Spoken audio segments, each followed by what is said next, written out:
देखिए, कोशिश करने वालों के लिए ज़िंदगी में कुछ भी असंभव नहीं है। असंभव किसके लिए होता है? जो कोशिश ही नहीं करते हैं। देखिए, एक कहावत है पुरानी कि मंजिल मिल जाएगी भटकते-भटकते ही सही, गुमराह तो वो है जो घर से निकलते ही नहीं। तो उठिए और अपने लक्ष्य की तरफ जो है चलना शुरू कर दीजिए। देखिए, आज है 14 अप्रैल और आज के वीडियो में total 12 most important current affair पे हम चर्चा करेंगे, जो कि आपकी सभी आगामी परीक्षाओं के लिए मोस्ट इम्पोर्टेंट है। तो शुरू से लास्ट तक वीडियो में रहिए और इस वीडियो को पूरा देखने के बाद आप इसकी पीडीएफ फाइल भी डाउनलोड कर सकते हैं नीचे डिस्क्रिप्शन बॉक्स में और हमारे टेलीग्राम चैनल पे। दोनों जगहों पे आपको इस वीडियो के पीडीएफ के लिए मिल जाएगी। और जो लोग हैं वो चैनल को सब्सक्राइब जरूर कर लेंगे, साथ में बेल आइकन प्रेस करके वीडियो को लाइक और शेयर भी कर देंगे। साथ में जितने भी सोशल मीडिया के लिंक डिस्क्रिप्शन बॉक्स में दिए गए हैं वहाँ पे क्लिक करके आप विभिन्न सोशल मीडिया पे मुझे फॉलो कर सकते हैं। तो चलिए शुरू करते हैं आज का वीडियो। देखिए, आज का हमारा पहला प्रश्न है कि कौन सा देश जंगली जानवरों को कानूनी अधिकार देने वाला दुनिया का पहला देश बन गया है? तो देखिए, जो आपका इक्वाडोर है ये जंगली जानवरों को कानूनी अधिकार देने वाला दुनिया का पहला देश बन गया है।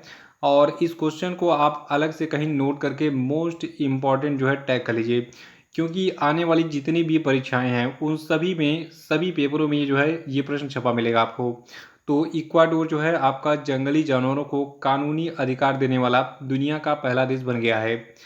और देखिए, जो आपका इक्वाडोर है तो इक्वाडोर की जो सर्वोच्च अदालत यानी कि वहाँ की सुप्रीम कोर्ट थी, वहाँ पर सुप्रीम कोर्ट ने एक मामले की सुनवाई करते हुए एक जानवर है जो कि कुछ इस प्रकार से दिखता है, जिसका नाम है एस्ट्रेलिटा। ठीक है, तो एस्ट्रेलिटा नाम का जो है एक ऊनी बंदर है, इसके ऊपर एक फैसला दिया।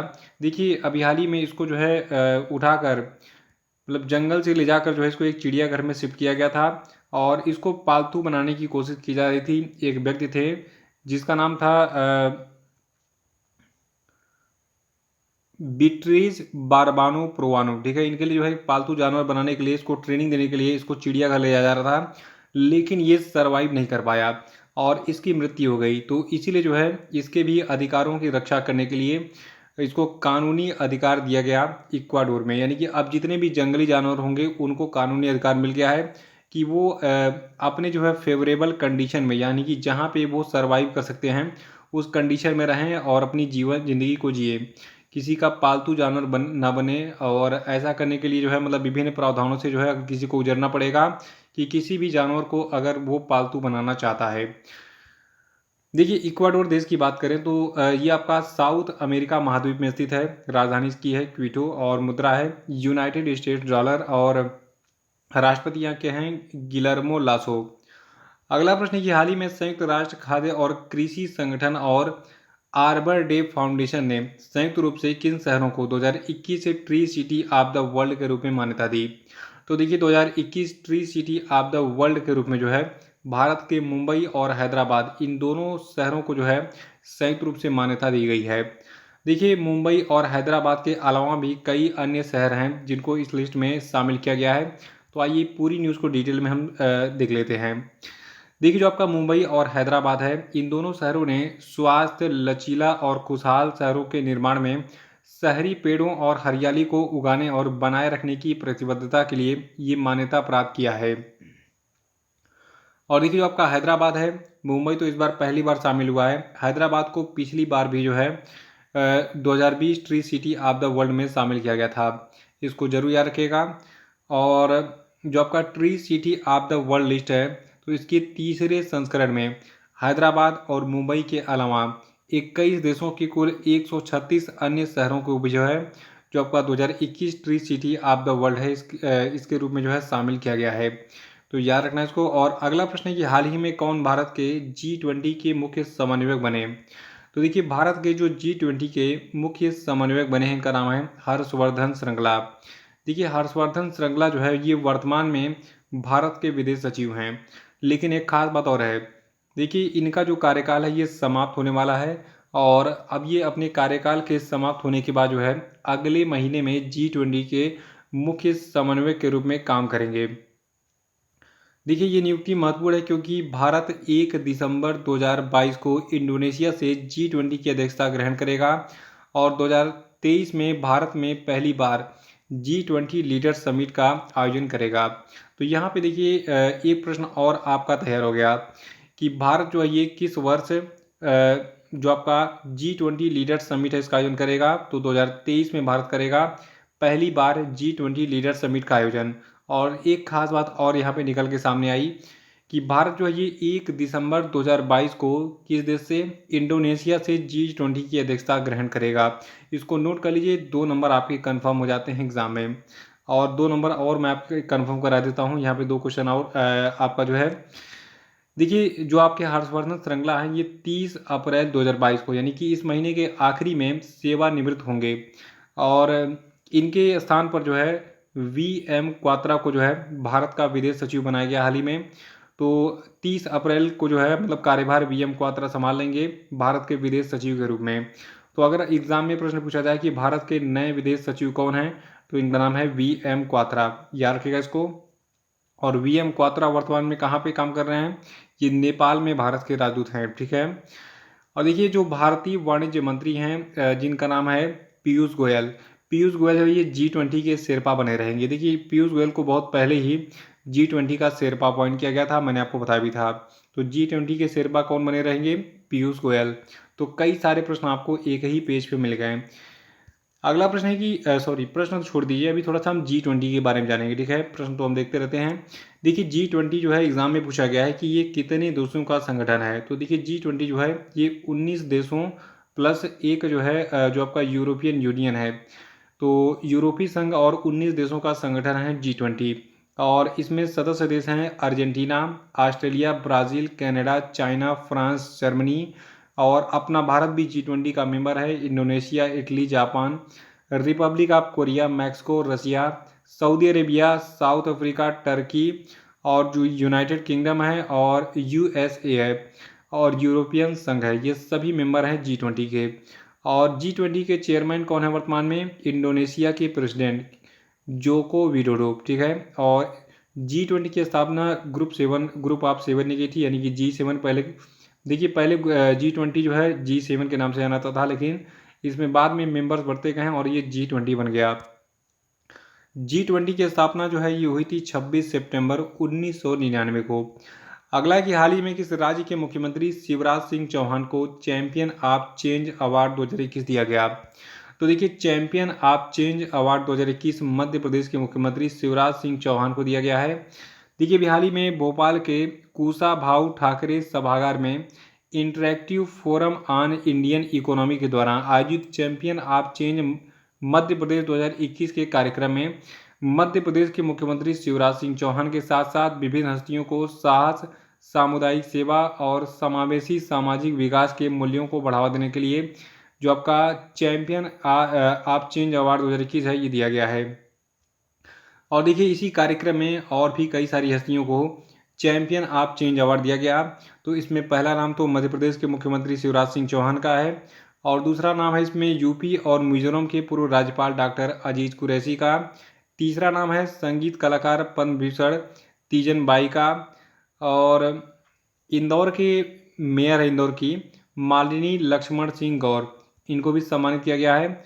और साथ में राज्यसभा सांसद सैयद जफर इस्लाम को सम्मानित किया गया है, और भारतीय अभिनेत्री दिव्यांका त्रिपाठी को भी, और भारतीय फिल्म अभिनेता और गीतकार पीयूष मिश्रा को भी, भाजपा नेता विक्रम वर्मा, बनवारी लाल चौक से, डॉक्टर भागीरथ प्रसाद, कलापीनी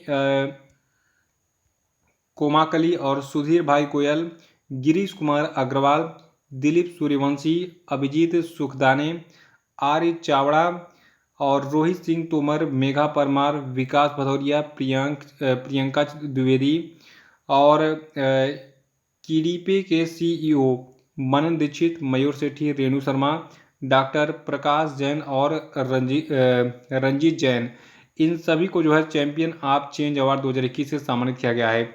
अगर आप MP का कोई भी एग्जाम देने जा रहे हैं तो इन सभी का नाम नोट कर लीजिएगा, स्क्रीनशॉट ले लीजिए, आराम से इसको नोट कर लीजिएगा। बाकी आपको PDF की लिंक तो डिस्क्रिप्शन बॉक्स में और टेलीग्राम चैनल पे तो मिल जाएगी। कितने लोग मध्य प्रदेश से जुड़े हुए हैं जरा कमेंट बॉक्स में बताएं।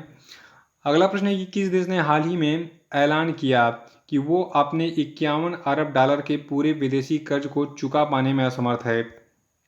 देखिए, श्रीलंका जो है ये इसने बहुत ज़्यादा जो है विदेशी कर्ज ले लिया है, जिसके कारण ये विदेशों से व्यापार नहीं कर पा रहा है, ठीक है, क्योंकि इसके पास विदेशी मुद्रा भंडार है ही नहीं। तो 51 अरब डॉलर का जो है टोटल विदेशी कर्ज है श्रीलंका पर, और इसने कहा है कि अब हम ये कर्ज चुका नहीं पाएंगे, हम असमर्थ हैं। देखिए, भीषण आर्थिक संकट से जूझ रहे श्रीलंका ने ऐलान कर दिया है कि जो आपका ये 51 अरब डॉलर का पूरा विदेशी कर्ज है, इसको चुका पाने में असमर्थ है और ये इस पर डिफॉल्ट करेगा। श्रीलंका का विदेशी मुद्रा भंडार इस समय खत्म हो चुका है, जिसके चलते ये विदेशों से जरूरी सामान आयात नहीं कर पा रहा है। श्रीलंका अपनी आज़ादी के बाद से सबसे बड़े आर्थिक संकट से जूझ रहा है। सबको बताया आपको 500 रुपये किलो तो वहाँ पे चावल बिक रहा है, ठीक है। और अपने यहाँ 500 रुपये में जो है 100 रुपये में लगभग आपको नॉर्मल ग्रेड का चावल 20 रुपये किलो जो मिलता है, तो लगभग 50 किलो चावल मिल जाएगा। अगला प्रश्न है कि हाल ही में न्यूजीलैंड के किस तेज गेंदबाज ने अपने 17 साल पुराने पेशेवर करियर को समाप्त करने का फैसला करते हुए क्रिकेट के सभी प्रारूपों से संन्यास लेने की घोषणा की है?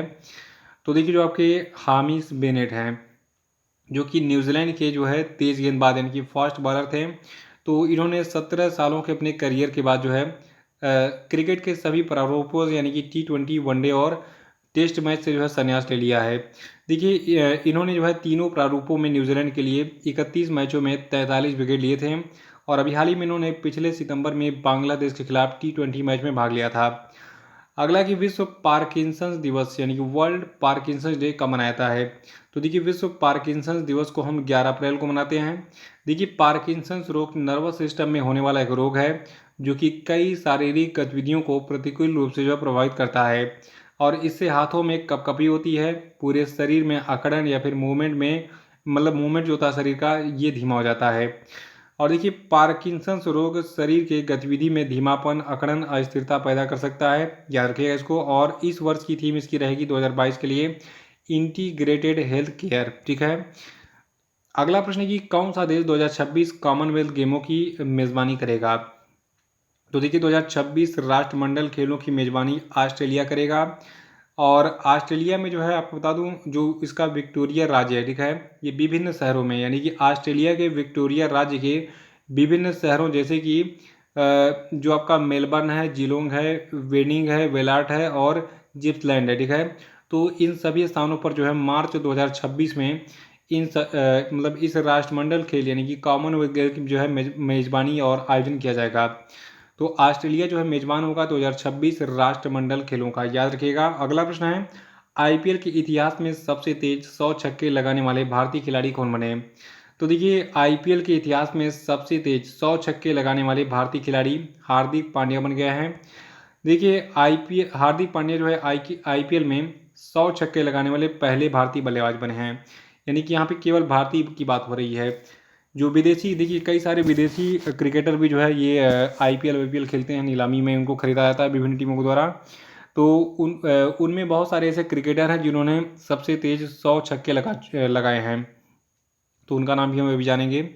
देखिए, हार्दिक पांड्या ने कुल 1046 गेंद खेलकर 100 छक्कों के आंकड़ों को जो है पार किया है, और आईपीएल के इतिहास में सबसे तेज 100 छक्का लगाने का रिकॉर्ड जो है ये क्रिकेटर आंद्रे रसेल के नाम है, जिन्होंने 657 गेंद में ही 100 छक्के कंप्लीट कर लिए थे। और इनके बाद फिर क्रिस गेल हैं जिन्होंने इस मुकाम तक पहुंचने के लिए 943 गेंदें ली थीं।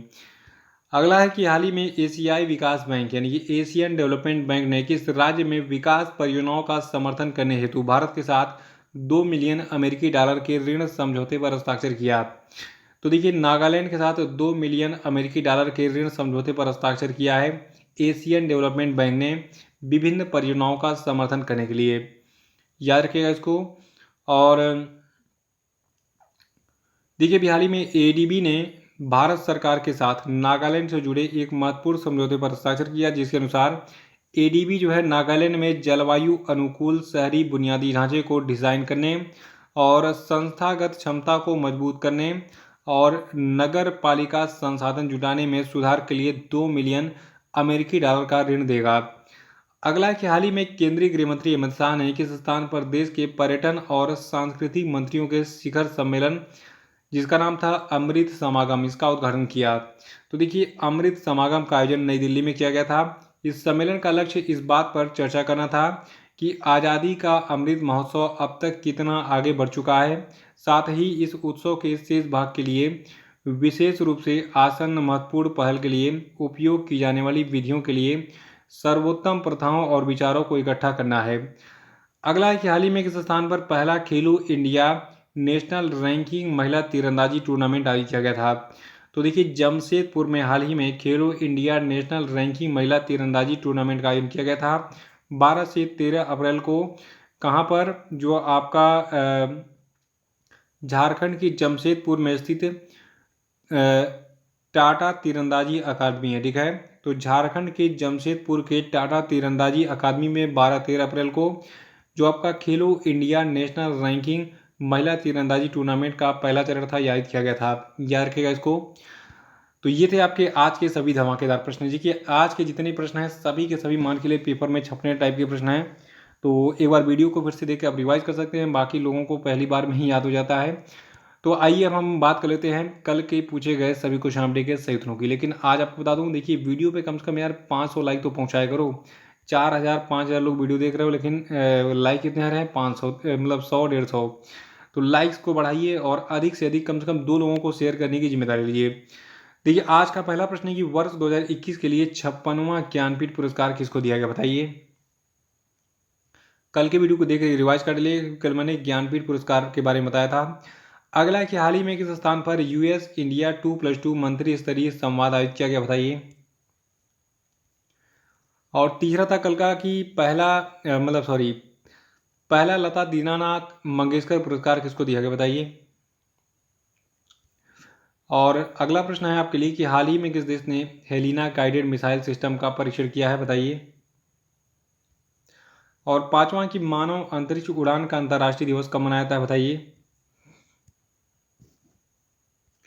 और अब हम बात करेंगे कल के पूछे गए सभी को शाम के सही उत्तरों की। ध्यान का पहला प्रश्न था कि संघ लोक सेवा आयोग के नए अध्यक्ष और बने हैं, तो देखिए इनका नाम है डॉक्टर मनोज सोनी। दूसरा था कि हाल ही में किस राज्य के कांगड़ा चाय को यूरोपीय आयोग से जीआई टैग मिला है, तो ये राज्य है हिमाचल प्रदेश। और तीसरा था कि हाल ही में किस राज्य के मुख्यमंत्री पुष्कर सिंह धामी ने 1064 भ्रष्टाचार विरोधी मोबाइल ऐप लॉन्च किया है, तो इसको लॉन्च किया है उत्तराखंड के मुख्यमंत्री पुष्कर सिंह धामी ने। चौथा था कि हाल ही में किस बंगाली लेखक को लघु कहानी गांव बरो एक बंगाली लघु कथा के लिए ओ हेनरी पुरस्कार दिया गया, तो देखिए ये बंगाली लेखक हैं अमर मित्रा। और पांचवा था कि हाल ही में किस बैंक के इंडस मर्चेंट सॉल्यूशंस ऐप ने डिजिटल CX अवार्ड 2022 जीता है, तो ये बैंक आपका है इंडसइंड बैंक। तो इसी के प्रश्न के साथ जो है आज का ये वीडियो समाप्त होता है। कैसा लगा वीडियो कमेंट बॉक्स में जरूर बताइएगा और इसको शेयर करना मत भूलिएगा। Thank you and have a nice day.